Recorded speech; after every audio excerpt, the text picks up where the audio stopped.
Constantine, a Hellblazer podcast.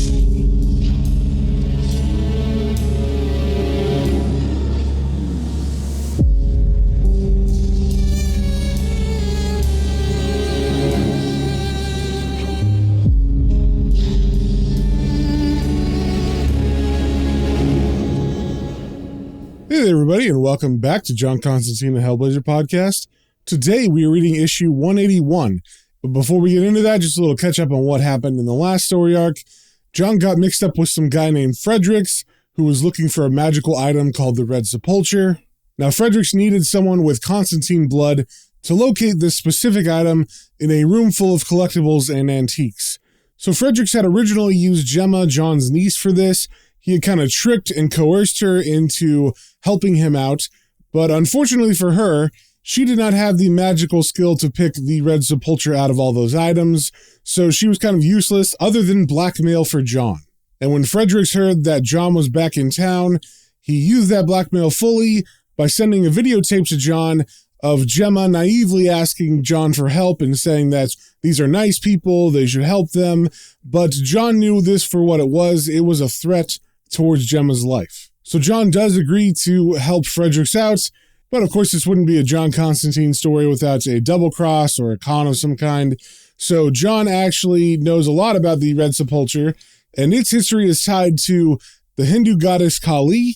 So he activates the Red Sepulchre to call her forth, and the goddess is actually what takes care of Fredericks and all his goons. And so John defeated them, and Gemma was unhurt and out of danger now. And that's where we left off in the last issue. So first things first, with issue 181, we got the cover. We see John is facing away from us, so we can see his back and arms are covered in tattoos. But not just regular tattoos, of course. These all look like magic symbols and writing. And John has his head tilted a little bit so we can see that he's smoking a cigarette. And he's also reaching over with his left hand and rubbing his right shoulder. And we can also see on the cover that this issue was written by Mike Carey with art by Jock. And as we turn to the first page, we see John is running through the streets of London, and he's running with reckless abandon. He's running into people, he is bumping into them, they're dropping stuff, but he doesn't stop or say sorry, he just continues running, and over these panels the narration says, London. This is my city. I don't know what you've heard elsewhere, but it's mine. I found it mewling and covered in shit, and I adopted it. I can't believe things got so bad so quickly. This is out of control. There's got to be a way to pull it back. Okay, they've got all the cards, the big guns, whatever.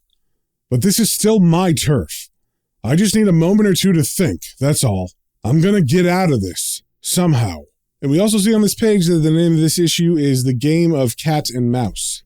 Then we turn the page and we cut to 12 hours ago, and we see John is walking into a morgue with Watford, and John is saying, I told you not to do this to me anymore, Watford. And Watford replies, Not strictly true, Constantine. You told me not to drag you into any more of my shitty little cases. And as John puffs his cigarette, he says, Exactly. And then Watford walks over to the wall that has all the bodies stored in it, and he points to one and says, We found this ex-human being sitting inside a burned-out Volvo with a can of petrol in his lap. No ID to note. He was about the color and texture of Peking duck. And John replies, kind of annoyed, And this is my problem because... And then Watford pulls out one of the drawers, and we see a body on a metal slab pop out. And as Watford looks at John, he says, Because he's been asking for you. Then the head of the horribly burned man turns to John and says, John, is that you, mate? And John isn't even taken aback by this. He just looks down at the dead body and says, yeah, it is. Have we met then? No offense, but I can't bring it to mind. And the dead body replies, Not the meat, John. That's some poor sod who topped himself because of some dodgy investment. It's me, Gary Lester. And John exclaims, Shit. And just in case you don't remember who Gary Lester is, he was the drug addict friend of John from issues 1 and 2 that John had to sacrifice in order to defeat the hunger demon, Nemoth. And then I guess during that conversation, Watford walked out, so he comes back in and he asks John, "What was the poor sod's name? Did it come up at all?" But John is now shaken by that, so he says, "Run and play, Watford. There must be some Jamaicans need stopping and searching. I'll call if I want anything taken down." And Watford, who looks a little annoyed at what John just said, says, "Don't go playing with the cadavers, Constantine. We've got genetic fingerprinting these days." And as Watford walks out of the room, John says after him, "Very funny, but what makes you think I've got genes?" And Watford leaves completely, and then John turns his attention back to the corpse and says, "So what's the score, Gary? And where do you fit in?" And Gary answers, "3 spirits from hell, John. Not demons. Lukavim. I heard them talking. You know what they are, right? You know what they can do." And John thinks about that and puffs his cigarette for a second, and then he asks, "Raised by who?" And Gary answers, "Some friends of Domine Fredericks, the man you killed 3 days ago. Want you sliced up and spread around a bit." And then all of a sudden, the corpse begins to shake, and its arms fly up, and John is startled by this, so much so that he drops his cigarette, and then Gary yells, "Fuck! Got to go, John! Got to go! They're pulling me down again! Stay alive! It's important! If you die, then..." But unfortunately, the spirit of Gary Lester leaves before he can finish that sentence, so John is left staring at the dead body on the slab, and he says to Gary, even though Gary's gone, "Yeah, cheers, mate. Mind how you go." Then we cut back to present time where John is running through London, and he stops running for a second to look around, and his narration says, "Where the fuck? Limehouse? No. Wapping. Lost my bearings. Lose my bearings and I'm really in shit." Then he starts running again, and as he runs across the street, we do see that there are ghosts walking around that it seems he can see, and his narration says, "Picked out by the staring eyes of the drowned, like a rabbit in a headlight. So I trail something worse than death across their path. Want to warn them, but how do you speak when you've got no breath?" So it seems something is chasing John, and it seems like it's pretty scary because he says it's worse than death. So as he continues to run, he thinks, "Swing north and don't look back, and try not to hear that sound, like leaves crumbling, like dust falling from a beaten carpet, because I fucking well know what it means." And as whatever is chasing John runs past the ghosts, they actually begin to crumble and fall to the ground, and that is what John is saying the sound of dry crumbling leaves or dust falling from a carpet is. Then we turn the page, and we cut to 6 hours ago where we see Clarice is carving something onto John's back, and she says, "John, dear heart, are you sure about this?" And we pull out a little bit more, and it looks like we're probably at Clarice's house because there's a bunch of old furniture around, and she has some sort of knife or sharp object, and she begins to scratch into John's skin, and John says, "Ow! No, I'm not. I shafted Gary Lester good and proper. Used him as a human mousetrap for the Lord of the Flies. I can't see him clawing his way out of hell to tip me the wink, but I've got to take it seriously. The Lukavim are monsters made out of dead souls, twisted and tweaked, and sharpened up like God knows what. Bad news." And it seems like Clarice is done, and we get a shot of John's back, and it's just like the cover. There's all these sigils and words and stuff carved into his back. So I guess this is kind of like a tattoo because they are black, so I don't know if she's putting ink in them after she cuts them into his skin, or if this is a magical tattoo where she didn't need like a tattoo gun. But either way, this is probably where the Constantine from the movie Constantine got the idea for his tattoos on his body. Because previously, the only tattoo that John has had was the tree on his butt that Swamp Thing got on John when he was possessing John's body during the Rick Veitch run of Swamp Thing. So as Clarice is packing up her stuff, she says, "Well, these sigils will stop them possessing you, or touching you even. But you might want to slip a knife up your sleeve, spiritually speaking." And John replies, "I know what I'm doing, Clarice. I'll be fine." Then we turn the page and we cut to present day again, and John is running through an alley, and there's all these ghosts of women in it, and John's narration says, "Whitechapel, thank Christ. Everything more fragmented here. The miasma of old murdered prostitutes, semi-laid to rest. The jumble of obliterated souls from the Blitz. It all hangs like a fog. Then John slows down, and he takes a breather for a second, and his narration continues saying, I can hide in a fog. Get my wind back. Okay, no wind. But I can. And just then his thoughts are cut off as a monstrous hand with large nails stabs through his body. And some blood comes out, and John screams out in pain and falls to the ground. And we can see that there's a giant chunk of his shoulder taken out, but the amount of blood coming out is very little, and John doesn't seem too hurt by this. And when he turns around, he sees that this monstrous hand is coming out of a wall. So it's kind of blindly stabbing and grabbing at John. And John's narration says, Not enough of me left. Claws went right through me. Joke's on you, fuckwit. Only, that means I'm dying. So this is where I come up with something, right? Something really clever. And then kind of as an answer to that, John just takes off running as fast as he can because he can't think of anything clever. And his narration says kind of sarcastically to the monster coming out of the wall, Watch this space. Then we turn the page and we cut to 2 hours ago, and we see a cab parking in front of a house, and it looks like it's having a hard time. We hear a lot of noises coming from it, and there's smoke coming from the tailpipe. Then we cut to the inside where we see Chaz say, That's the bloody fan belt again. I'll swing for that bugger. Then we see him walking in the front door of his house, and he's actually in a pretty good mood considering the shape his cab is in, because as he enters, he's singing, Last night I had too much to drink, ba-da-ba-da-ba-ba. And then he yells to his wife, Get the kettle on, Renee.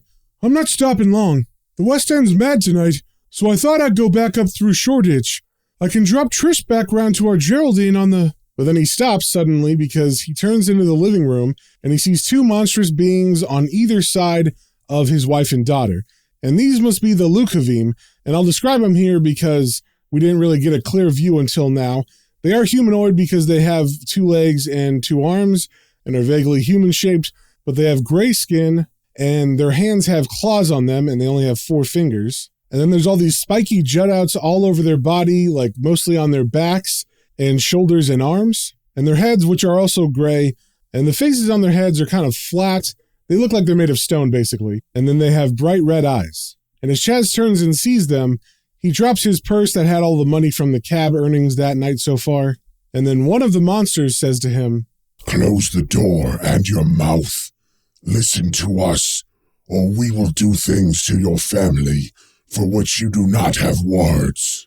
And Chaz, of course, is still freaked out, and he's saying, Christ, oh Christ, I'll do anything, I swear. Don't hurt them. Please don't hurt them. And the monster who was talking before walks over to Chaz, and he puts his head down to Chaz's level and gets really close to his face, and he says, You are acquainted with a man named John Constantine. Is this not so? And Chaz kind of looks sideways like he knows his wife is going to be pissed about this, and he says, Yeah, I am. We're mates like. And we can see that as tears run down Renee's face, she's looking at him and giving him a very angry face. And the monster still standing next to her points a finger at her head and maybe even touches her skull with his claw. And it says to Chaz, It has never been cheap. That friendship has it. And of course, Renee and their daughter look very terrified as the thing says that. Then we turn the page and we cut back to the present where John is still running. And it looks like John is running through some kind of abandoned warehouse. And the third Lukavim is right behind him. It's looking like John might not get out of this one. So as John is running, his narration says, One of them's right behind me. Caught a glimpse of the other one off to the left somewhere. Cutting me off? They've got my scent now. Wherever I go, they'll find me. Can't do anything now except run. No hot breath on my back. No sound. Nothing to warn me. Until they finally bring me down. But luckily for John, the second one did not come out to attack him right away. So as he gets out of the factory, we see now there are 2 chasing him, but the second one isn't any closer than the first one was. And of course, it starts to rain as well. So while John continues to run, his narration says, Tore right through those poor bastards down by the river, so ghosts can touch them. Cuts both ways. Like a rat, hunting me down like a rat. This is my fucking city. So it seems like John is sick of running, and he thinks he might have an idea of how to take them on. So he bends down and he puts his hands into some water, and his narration says, "Okay, let's try this." And then his body goes into that water, but it's not very deep because he actually goes through some cement too. And you might have guessed it, there was a little bit of clues, like specifically when the first monster tore through John's shoulder, and there's just a little bit of blood coming out, but otherwise John seems unfazed. And also it mentioned that he's not out of breath, even though he's been running the whole time. So that seems to be because this John is his soul, not the body of John. So as John's body sinks into the cement, his narration says, "Keep running through the dark. Blinded by bricks and mortar, concrete and clay. Doesn't matter. I know where I'm going now. And I can find my way there with my eyes closed." Then we get an above shot of the Thames River, so we can assume that's where he's going. Then we turn the page, and we cut to some sort of industrial area, and it says 30 minutes ago. And we see Chaz's cab just parked in front of one of these buildings, and as John approaches the building, Chaz isn't in the car, so John yells out, "Chaz?" And then Chaz steps out from one of the garages a little bit further away, and he says, Up here, John." And as John walks over there, John says, "You having a bad fair day then? You sounded a bit hysterical." And Chaz replies, I'm sorry, mate. I'm really, really sorry." And then two Lukavim come out of the garage door that's closer to John. And John doesn't freak out or anything, he just stares at them, and he says, "I see. I was told there were 3 of you." Then the one on John's left says, "2. 2 is an honor." And the one on John's right adds, "2 of us could slay an army." But John doesn't look too fazed by them. He actually has a little bit of a smirk on his face as he pulls open his shirt and reveals the sigils that Clarice carved into him. And John says, "Well, you'd better go try the Highland Guards, pal. You get my drift?" But the Lukavim don't seem fazed by this or angered. The one on John's left says, "The seals of Hermes. Yes, they are proof against our kind." And then the one on John's right gets some kind of energy building in his hand, and he says, "And that might have been clever, if it was your body we wanted." And then he shoots some energy at John, and it hits John square in the chest, and John's soul separates from his body, and both of him fall to the ground, and then his soul sits up and looks over and sees his inanimate body on the ground next to him, and he thinks, "Oh shit." And as the Lukavim look like they're about to get ready to pounce on him, they say, "But it was your soul we were sent here for, magician, and it has by far the sweeter flavor." Then we turn the page and we cut back to John's spirit, who is walking out of some cement, and he seems to be in some sort of culvert or drainage ditch because there is water running, but it's only like ankle deep. And as he gets his bearings, his narration says, "If that's the river I'm hearing, I'm too far over. Got to veer right. Pray they're not flanking me. Don't even know what this channel is, but it probably feeds into the Fleet. Half of London's waterways are underground now." And then he looks up and he sees a metal grate like the kind that are on a street, and John's narration continues saying, "Sweet Thames, run softly, till I end my song. Sweet Thames, run softly, for I speak not loud nor long." Which I don't know if that's a song or a poem or something, but it sounds kind of like a prayer to the Thames. So John's spirit floats up, and as he's coming through the street, his narration says, "Made it. I think I've made it. This is where I needed to be, and it looks like I've shaken them off, until I look up." And then he sees the two Lukavim on some structures just above him, and they jump towards him. But it seems like John's got the upper hand, because he throws up a V sign, which is like the British middle finger, and his narration says, "That's when I find my voice at last." And then he yells out, "Bollocks!" And his narration continues, "Just needed the right incentive, I suppose." And the two monsters land in front of John, and they say, "You've led us quite a dance, living man, but that is the advantage of spirit. If you were flesh, your meat would be rank by now." But John doesn't seem scared or anything. He's actually got a plan, and they're walking right into it, because his narration says, "Got to time this just right, because the bastards are between me and the station." And then he says to the monsters, "What kept you gents?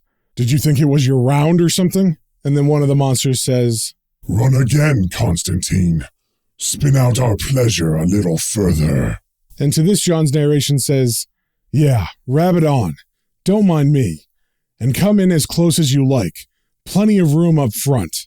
And then he holds up his left hand, and his palm is out forward, and on it, we can see there's some sort of sigil.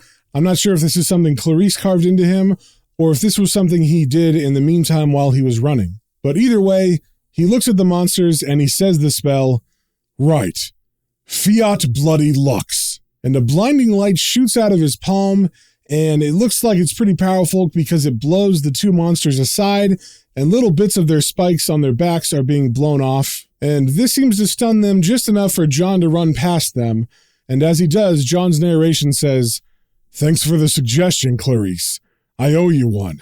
So John runs where he was trying to go all along, which is a tube station, which is what they call their subway station. And as John gets in, he rushes to the middle of the platform and turns around just in time to see the two Lukavim approaching him. And they're pissed now, and they say, now you have angered us, and you will pay for it. But John just fires back, nah, I don't think so. I think the pendulum just swung, you ugly pair of bleeders. Then all of a sudden, a bunch of ghostly bodies come from the ground and start grabbing and dragging down the Lukavim. And as this happens, John says, home team advantage. Gotta count for something. You've got to know your ground, you see. Liverpool Street Station stands on the side of Bedlam, the old hospital. It was a lunatic asylum for 300 years. And if you've got an imperfect grasp of reality when you're alive, it's very hard to keep it together when you're dead. But as John watches on, it seems like the Lukavim don't really have a problem with these ghosts. They're actually tearing them apart now. And as one of them chomps on the hand of one of these ghosts, it says, ghosts. We eat ghosts, Constantine. Didn't you realize that? And as the Lukavim continue to feast on the bodies of the ghosts and tear them apart, John looks kind of sad as his narration says, yeah, I did. I know, it was a scummy trick. They didn't get much of a life. And now this. Sorry, boys, but I needed a diversion. And the truth is, when it comes right down to it, you'll do anything to stay alive. So as the Lukavim rend the last ghost apart, they walk over to John, and one of them sticks its claw in John's face, and it says, now. But before it can finish its thought, John cuts it off saying, St. Mary's got your balls. And this confuses the monster, and it says, what? What do you mean? And then John stares it right in the eyes, and he says, this place, Bedlam. It was short for Mary of Bethlehem. It was a chapel attached to a priory. And then, as he's talking, the Lukavim begin to fall apart, bits of their bodies begin to crumble and fall to the ground, and yellow smoke comes from their bodies. And as they scream in pain, John continues to tell them, consecrated ground, in other words. You might have noticed that if you hadn't been so busy throwing your weight around. And then he turns and walks away from the piles of their bodies. And then John's soul walks through a wall, and as he's rounding a corner, we do see a little sign that says, Site of the First Bethlehem Hospital. But John seems to sense something, and he says, okay, I'm just about empty. Your move. And then we pull back to reveal that there is the third Lukavim sitting there waiting for him on the outside of the tube station. And it says to John, if I were here to kill you, you would be dead. And a very tired spirit of John says, hard to argue with that. And then he reaches in his pocket for something, and his hand goes right through the jacket, and he says, shit, can't even get to me silk cut. And then he quotes someone saying, this is hell, nor am I out of it. And then he says to the Lukavim, you'd be number 3 then? And the Lukavim answers, I am of the Lukavim, yes, but I was sent to bring you a message. The dog is pressing against the first door. Do you understand? And John walks up to the monster and looks right in its eyes and says, well, it's a bit terse, isn't it? Or do we play 20 questions now? And the monster answers, no, we do not. And then John sarcastically asks, so you're just hanging around for a tip then? And of course the monster doesn't get it, and he asks, What is a tip? And John says, joke, mate, joke. And then he turns around and walks away from the monster and he waves goodbye saying, listen, I left my mortal bits back in Southwark, and I'm pissed awful at goodbyes. Whoever put you and Gary Bloody Lester onto me, tell them I've got a letterbox like every other bastard. So as John's spirit makes the long journey back to his body, his narration says, news from nowhere. I love it. Smell the cheese, John. Step right on inside. Snap. And that, my friends, is the end of the issue. So if you have any comments, questions, or suggestions, you can email me at planestrains and comicbooks, all one word, @gmail.com, and we will see you on the next one.